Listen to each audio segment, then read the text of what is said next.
your go-to destination for the most addictive reality TV. I love that. Stream or download all the shows you love with loads same day as the US. Hallelujah. Including Keeping Up with the Kardashians, Real Housewives of New Jersey, and more.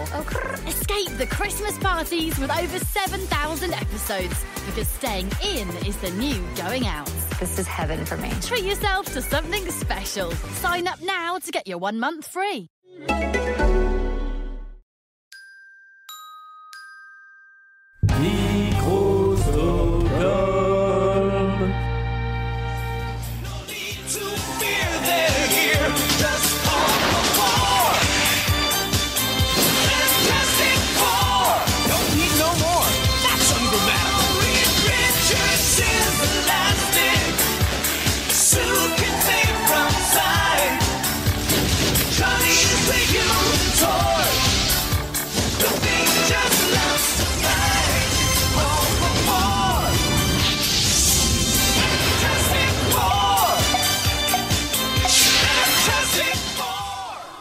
Mesdames et messieurs, êtes-vous prêts pour la bagarre?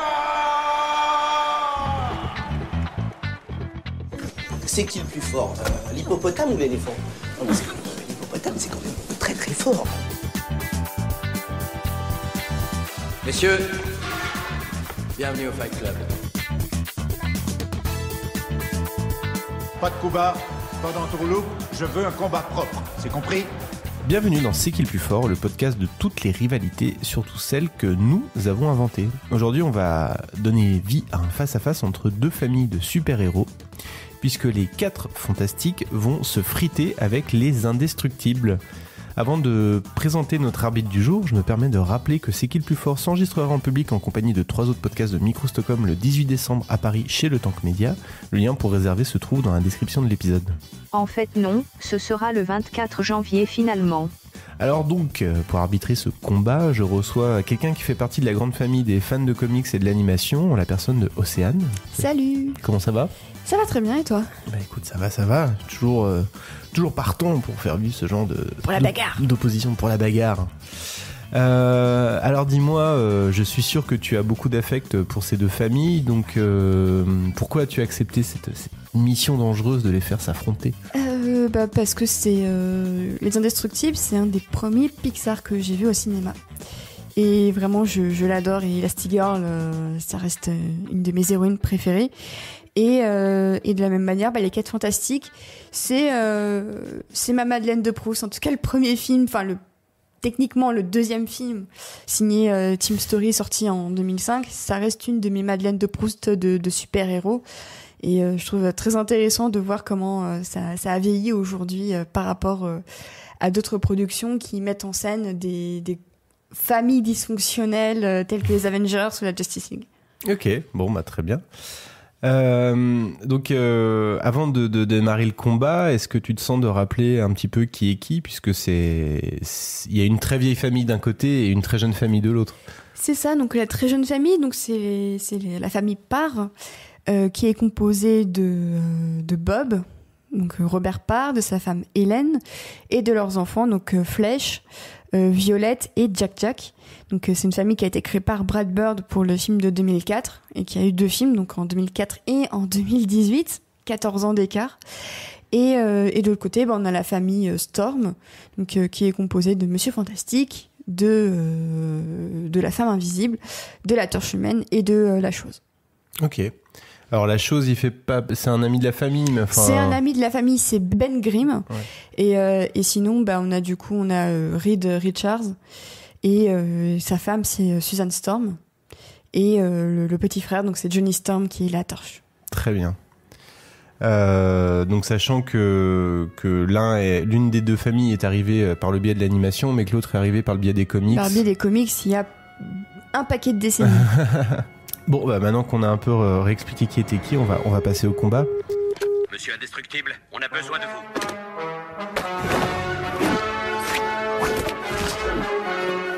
Ça va faire mal. Chérie, viens dîner.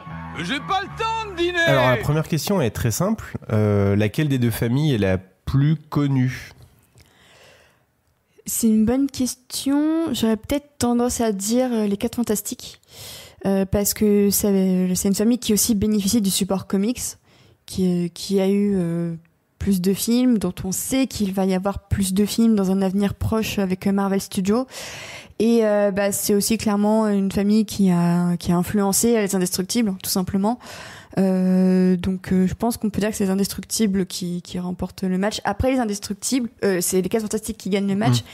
Mais Les Indestructibles, ça reste une des familles les plus attachantes du cinéma.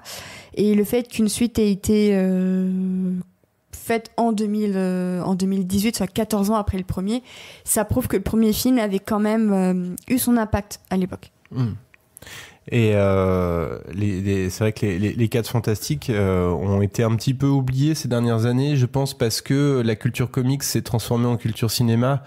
Et il y a eu le rouleau compresseur de Marvel, il y a eu les films Fox avec les X-Men, mais par contre les 4 Fantastiques n'ont pas eu le succès au cinéma des autres franchises. Ouais, l'essai n'a pas été transformé en fait, et c'est ça qu'on trouve paradoxal, parce que en plus les 4 Fantastiques, le premier film de Team Story arrive 1 an après Les Indestructibles. Oui. Du coup, on aurait pu se dire oui, du coup une nouvelle famille à nouveau et tout ça. Alors ça, parce que Les Indestructibles et les 4 Fantastiques étaient assez proches, puisque Les Indestructibles c'était Noël 2004 et les 4 Fantastiques c'était l'été 2005. Donc, est-ce que c'est parce qu'il y avait des dates assez proches de sortie ou quoi? Mais ça reste quand même un gros souvenir, les 4 Fantastiques. À chaque fois que moi j'en parle autour de moi, ça reste quand même un souvenir pour beaucoup, parce qu'il y avait quand même des personnages marquants, qu'il y avait Chris Evans en torche humaine, et que déjà il avait enflammé beaucoup de mes amis, si je puis dire. Le cœur de beaucoup de monde. Voilà, il avait enflammé le cœur de beaucoup de monde. Et je pense aussi que c'est un peu grâce à Chris Evans qu'on se souvient autant des films 4 Fantastiques, c'est parce que comme il a acquis un autre niveau de célébrité avec Captain America, tout le monde revient un petit peu vers ce qu'il a fait avant, et les 4 Fantastiques ça en fait partie, et je pense que tout le monde garde un souvenir un peu nostalgique, à défaut d'apprécier vraiment le film. Ça reste quand même un souvenir très nostalgique, là où Les Indestructibles, c'est pas de la nostalgie, c'est encore quelque chose d'assez qui est assez encore dans le présent, je trouve.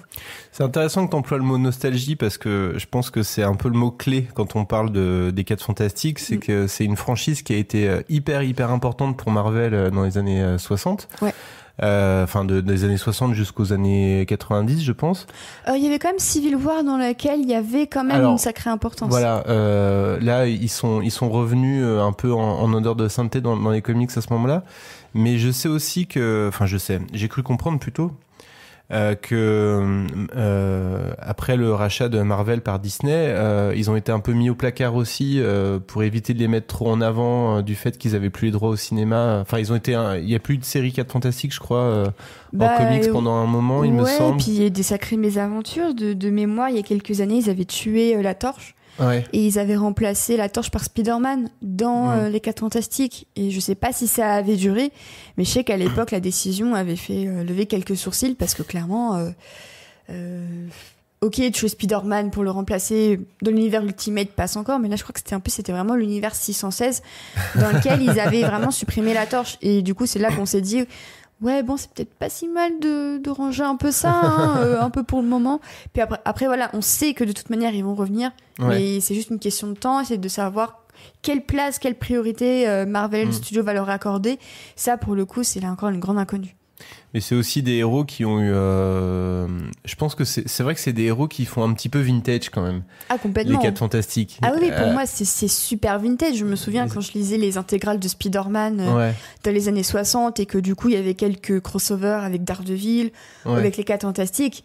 Il y avait ce parfum ultra vintage, ultra pulp, mais c'est ce que j'adore. C'est vraiment, c'est des dialogues ultra kitsch, mais c'est vrai que c'est vraiment une famille un peu kitsch, et je trouve que le film de 2005 avait un petit peu capté cet esprit un peu kitsch, un peu gentillet, mais que du coup le film de 2015 n'avait pas du tout réussi ça. Bon, donc du coup, qui sont les plus connus? C'est encore pour le moment les 4 Fantastiques. Pour le moment. Mais si on refait cette émission dans 50 ans peut-être, c'est ça. on aura un avis différent, on ne sait pas. Je suis pas d'humeur à faire jojo avec toi. C'est marrant, tu dis toujours ça quand les monstres sont plus beaux que toi. À croire que t'es jaloux. Toi, l'allumette commence pas à me chauffer. C'est quand même de ta faute si cette bestiole se balade en ville. Comment ça, ma faute? D'où tu sors ça, tête de brique? Je dirais plutôt que c'est la tienne, oui. Tu t'es vu dans le labo, on dirait un éléphant dans un magasin de porcelaine. Jonathan Spencer Storm, tu n'aurais pas quelque chose à me dire par hasard? C'était pas ma faute, ça te va comme réponse? Non, sérieux, je sais même pas de quoi vous parlez. La sœur fait sans doute allusion à votre altercation près du moniteur interdimensionnel. Vous savez pourtant que mon laboratoire est rempli d'appareils sensibles. Sensible? C'est marrant, c'est pas du tout le mot que j'aurais utilisé, Lastroc. Moi, j'aurais dit vachement dangereux. Alors, deuxième question. Laquelle de ces deux familles plus ou moins dysfonctionnelles est la plus soudée?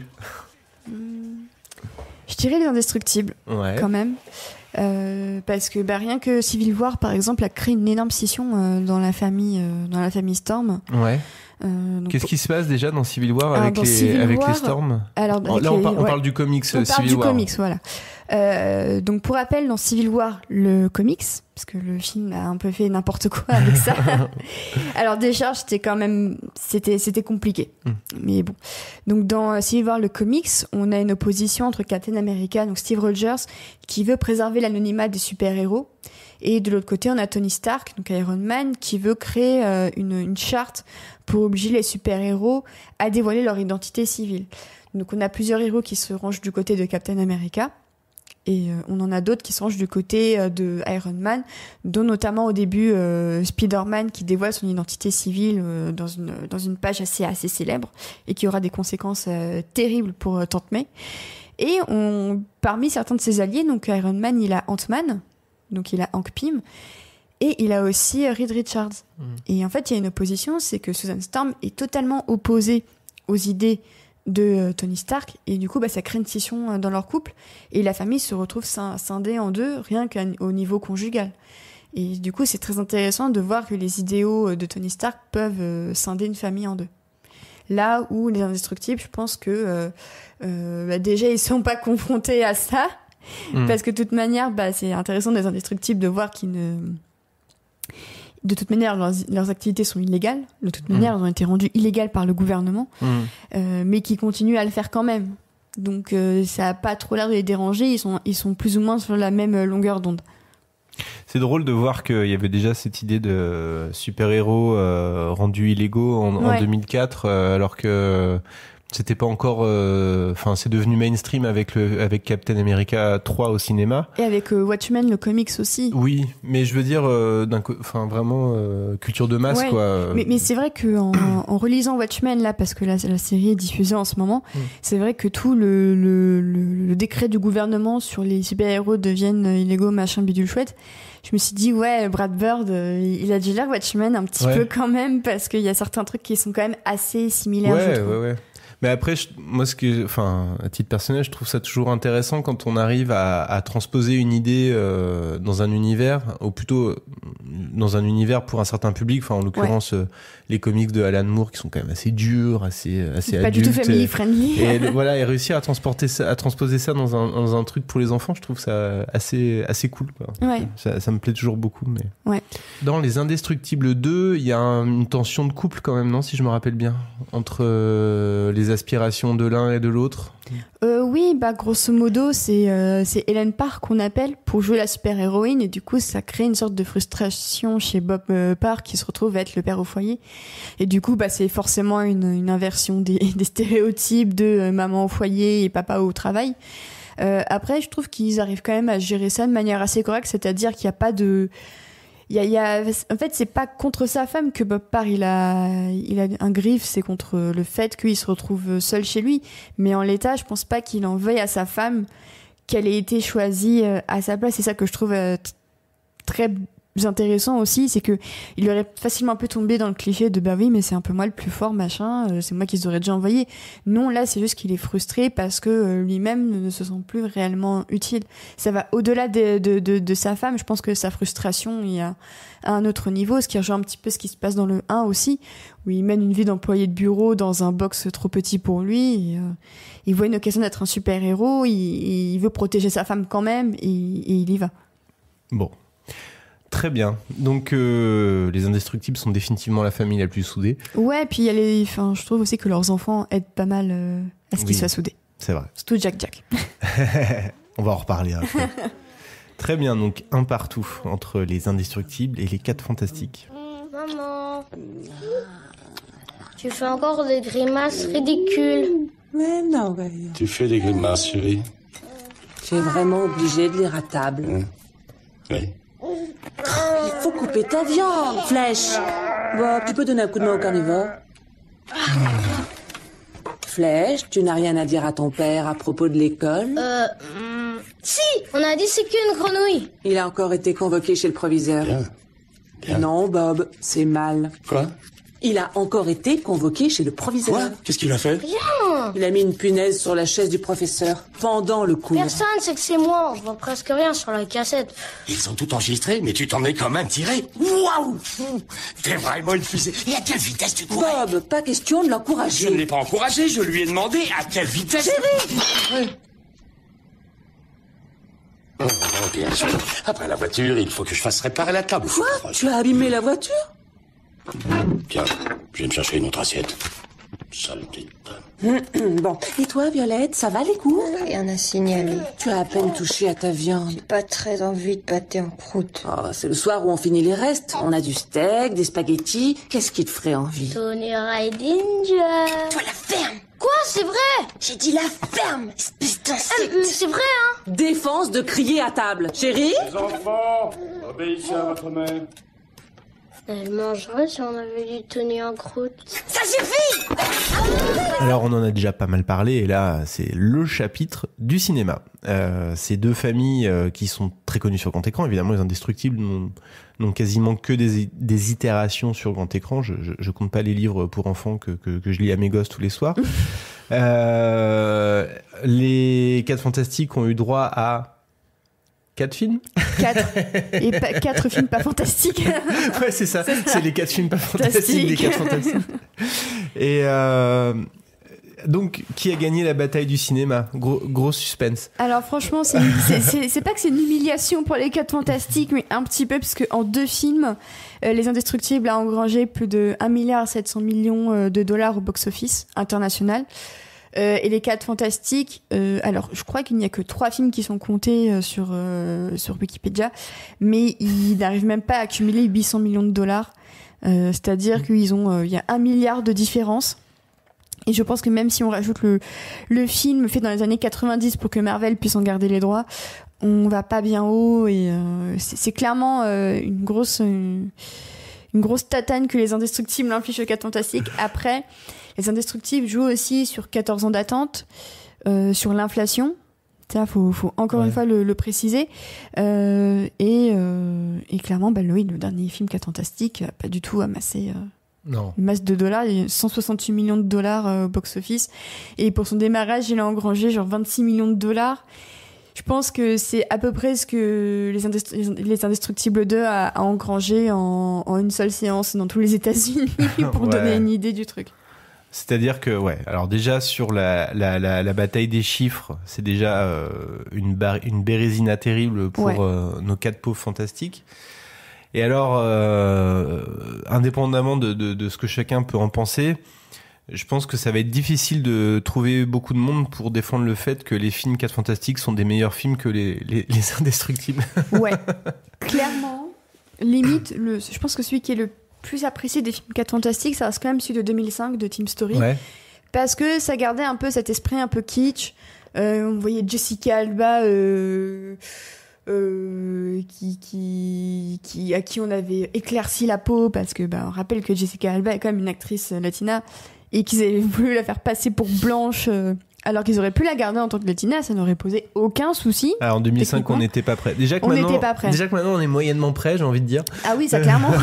Alors en 2005 mais il y avait Chris Evans qui était vraiment le poster boy, qui commençait un petit peu à percer tranquillement.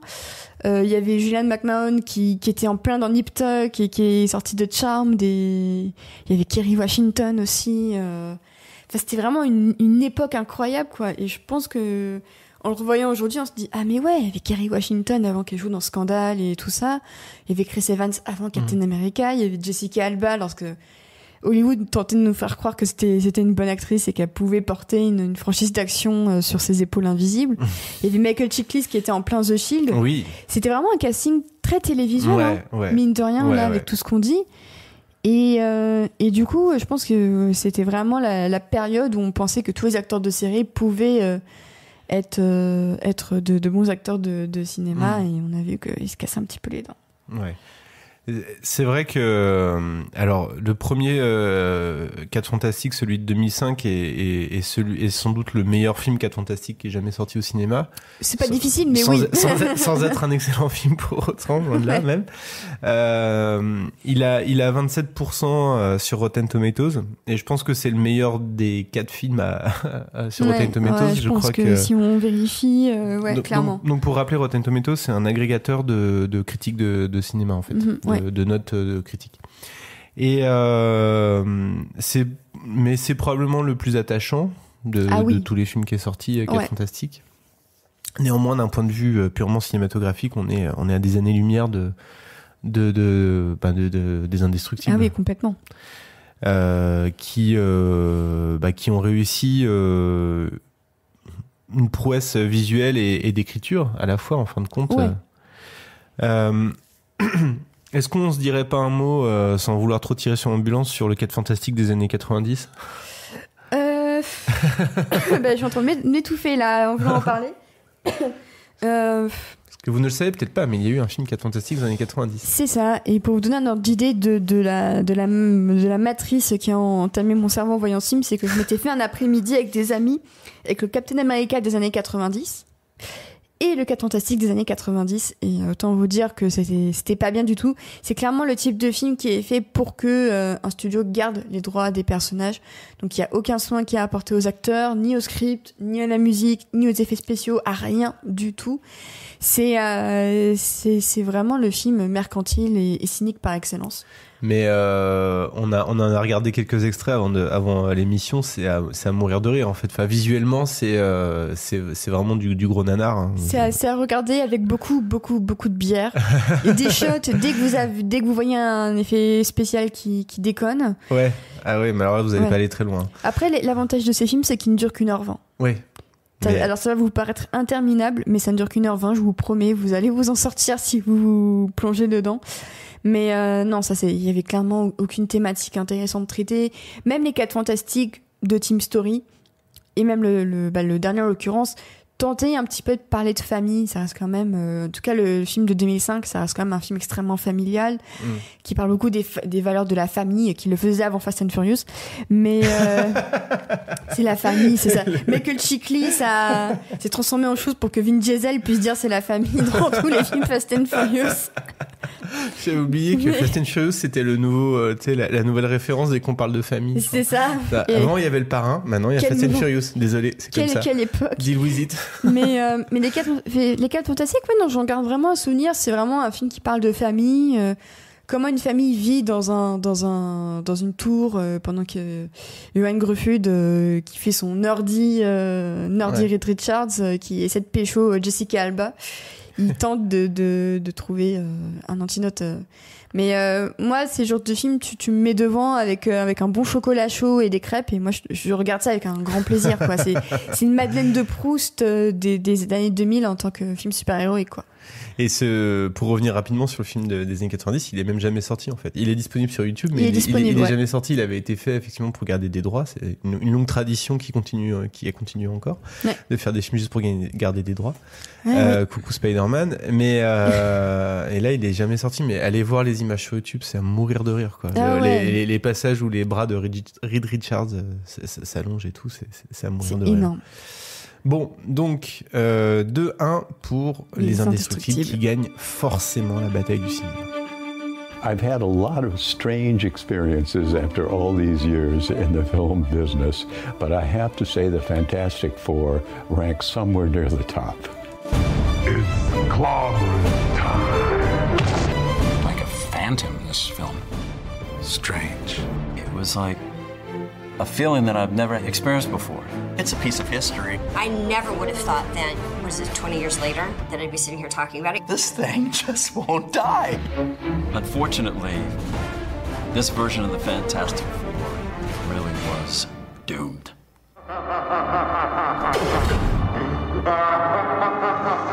Alors, on a envie de parler un peu d'avenir, parce qu'on a parlé de nostalgie. Quel avenir pour ces deux franchises, en fait? Lesquelles des deux ont le futur le plus radieux devant eux, à ton avis? Concrètement, je me vois pas encore attendre 14 ans pour avoir un Indestructible 3. J'en verrai pas forcément non plus l'utilité parce que je trouve que le 2 boucle bien la boucle.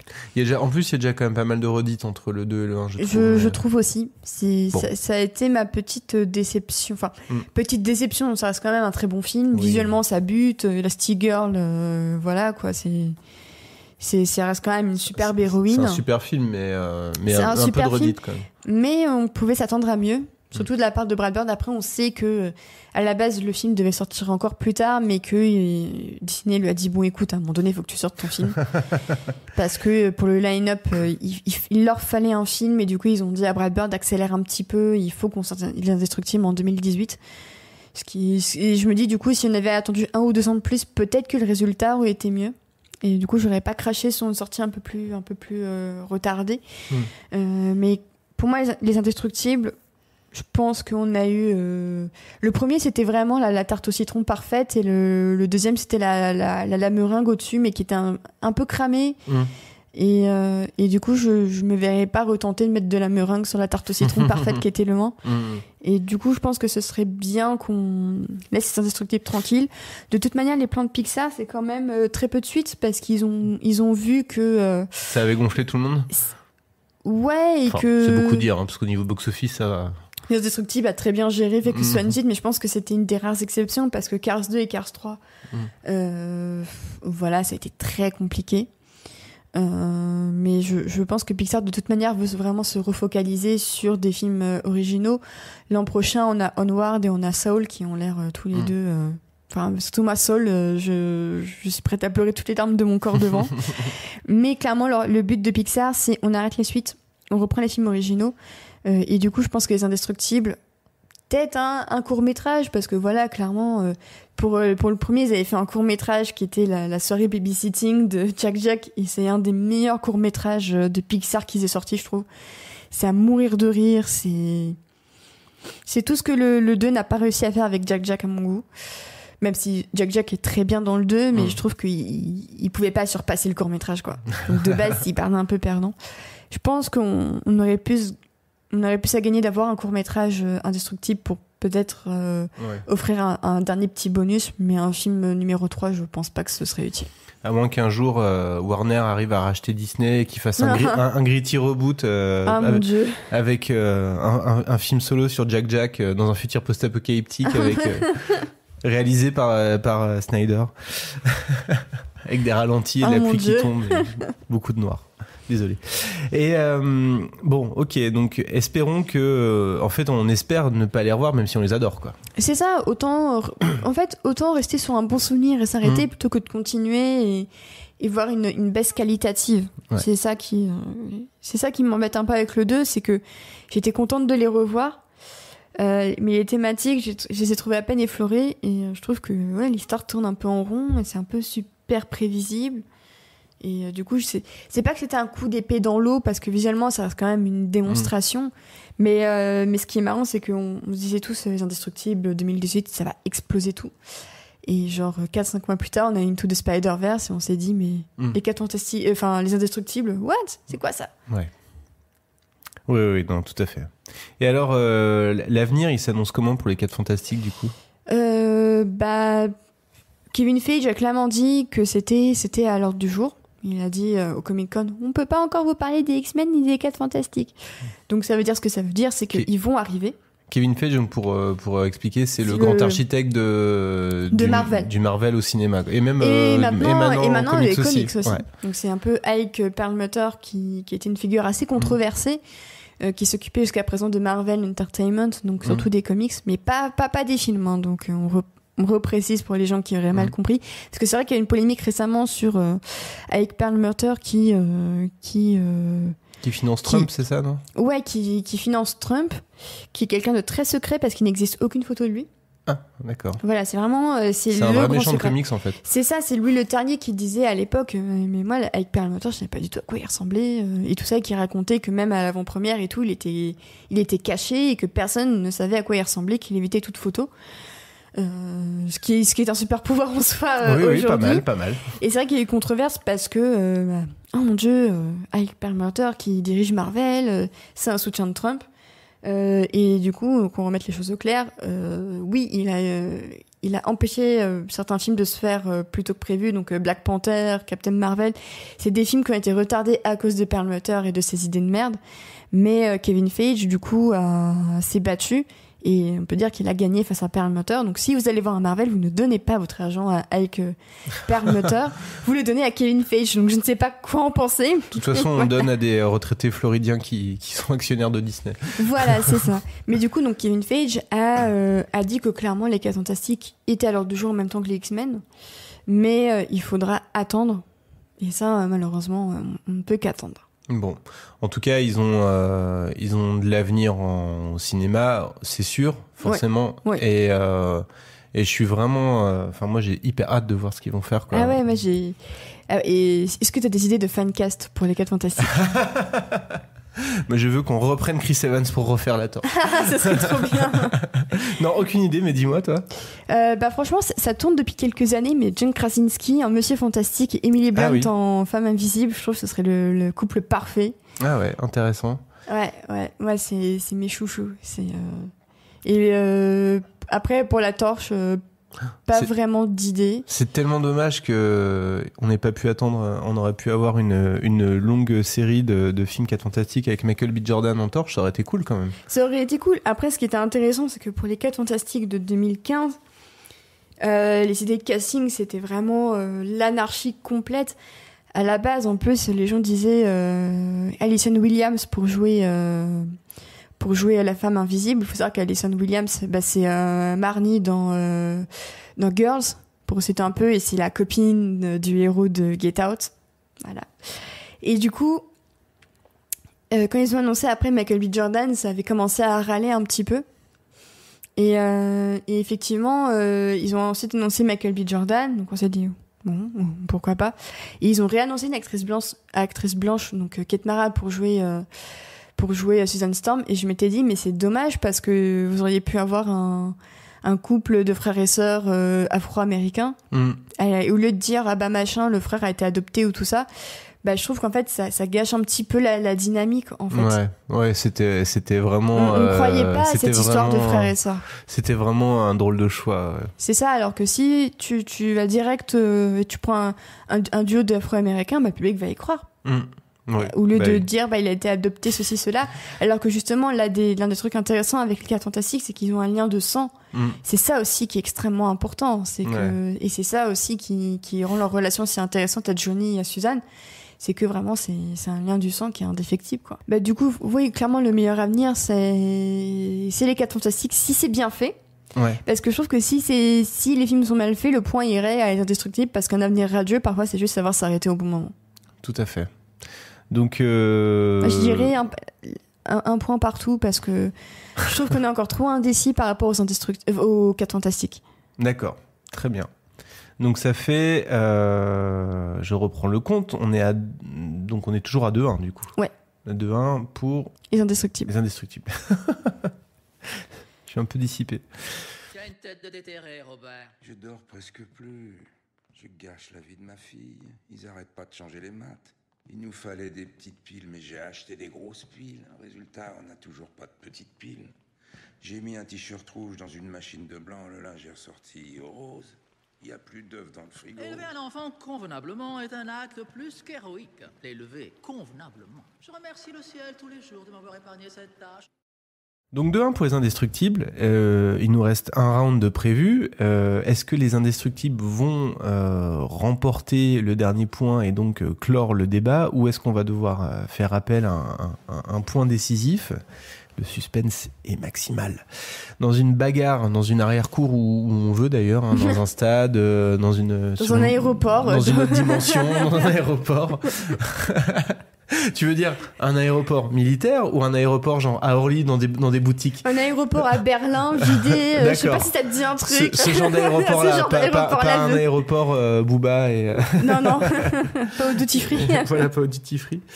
Donc, dans une bagarre, qui gagne, quoi? Les indestructibles. Ah ouais? Ils ont un avantage du nombre, parce qu'ils sont 5 par rapport à 4. C'est vrai. Et je pense que c'est clairement les indestructibles qui gagnent. Ça dépend de quel âge a Jack en fait. En fait, le fait qu'ils soient un bébé, je trouve que ça le rend plus redoutable parce qu'il a aucun contrôle de ses pouvoirs. Du coup, il peut vraiment faire n'importe quoi, mais à une échelle cosmique. C'est une arme de destruction massive. C'est un bébé comme arme de destruction massive. Du coup, je me dis que il pourrait très bien faire en sorte qu'il pourrait très bien se transformer en matière qui peut traverser la chose et du coup déjouer tous ses plans.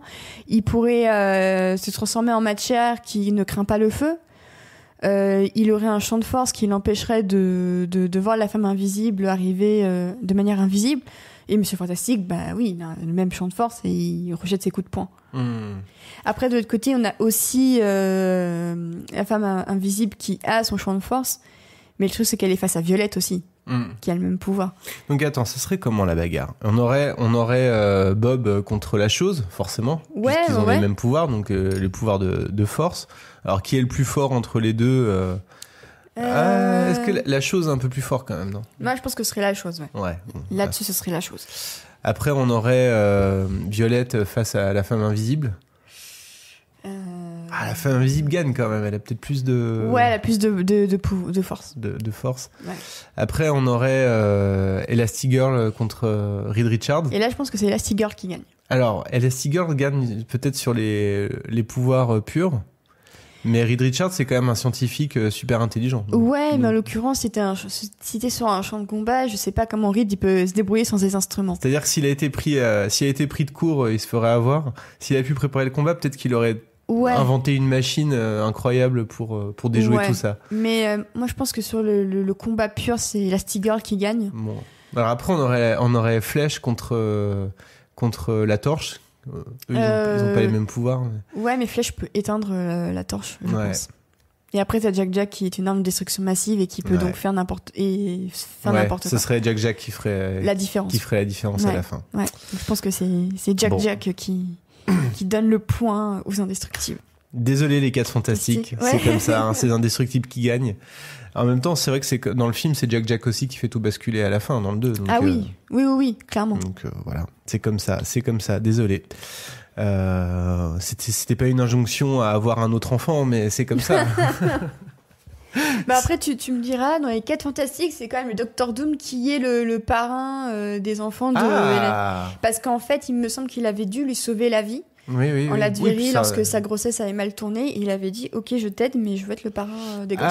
C'est intéressant que tu parles de Doom, on n'en a pas parlé. C'est vrai que Dr Doom, c'est quand même un petit peu c'est un membre de la famille d'une certaine façon. Ah oui, c'est le tonton un petit peu dangereux.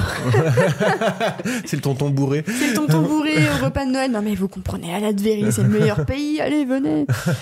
Donc c'est vrai que seraient les 4 fantastiques sans leur antagoniste, mais avec qui ils ont quand même un lien d'affection malgré tout, parce que c'est un ami, enfin c'est compliqué. C'était un ami et qui est devenu un ennemi. Et puis Doom dans les comics, parfois c'est un méchant relativement attachant quand même. Il a des moments où il redevient un peu plus gentil. Un méchant intéressant, et sa relation avec Scarlet Witch aussi est très ambiguë, parce que dans Children's Crusade, elle est en Ladverie. Du coup, on soupçonne qu'ils ont un fils ensemble qui s'appelle Max. Et quand on sait que normalement la sorcière rouge, donc Scarlet Witch, Elle est surtout affiliée à Vision, puisqu'ils ont eu 2 enfants ensemble, donc Wiccan et Speed. C'est vrai que c'est intéressant de voir que Dr Doom, ça reste quand même quelqu'un avec les femmes, il galère un peu, et voilà, on va dire ça comme ça. Peut-être que s'il y avait une bagarre, est-ce que tu crois que Victor, s'il est dans un bon jour, il viendrait pour aider les 4 Fantastiques, ou il les laisserait galérer contre les indestructibles? Oui, je pense qu'il viendrait les aider sans problème, clairement. Bon, bref. Mais désolé, ça suffit pas, c'est quand même les indestructibles qui gagnent, parce que c'est comme ça. Parce voilà. Il y a toujours un gagnant dans... C'est la Disney Money qui a encore gagné. Exactement.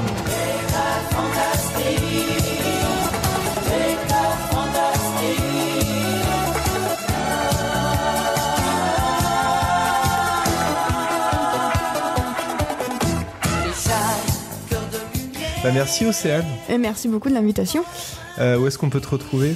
Vous pouvez me retrouver sur mon podcast, le Lemon Adaptation Club, qui est disponible sur toutes les plateformes de podcast et sur les réseaux sociaux aussi. Je suis surtout active sur Twitter où j'échange des idées de podcast avec les gens.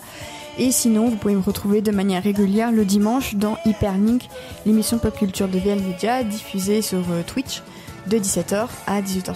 C'est quoi ton compte Twitter du coup ? Lemonade Exit. Très bien. Vous pouvez soutenir l'émission sur Tipeee, c'est qui le plus fort de plus Tipeee, T-I-P-E-E-E. Ça permet d'enregistrer des nouvelles émissions publiques et d'assurer le rythme hebdomadaire. Donc je parlais public, vous pouvez retrouver également l'émission en public et avec plein de monde le 18 décembre au Tank Média à Paris. Le 24 janvier, Scrognonieux. On parlera probablement de David Bowie et de Freddie Mercury. Donc c'est un duel qui va faire probablement pleurer les fans de musique. Sous pression. Sous pression. C'est le mot-clé. Vous pouvez retrouver l'émission également sur les réseaux sociaux, c'est qui est plus fort sur Twitter ou sur Facebook. Et il ne me reste plus qu'à vous dire que ce podcast est un podcast produit par Micro Stockholm, animé et réalisé par moi-même, Martin Gamara. Et à vous dire qu'on se retrouvera bientôt pour un nouveau duel qui va forcément vous faire pleurer dans un prochain épisode. Et puis, Océane, écoute, à bientôt. À bientôt.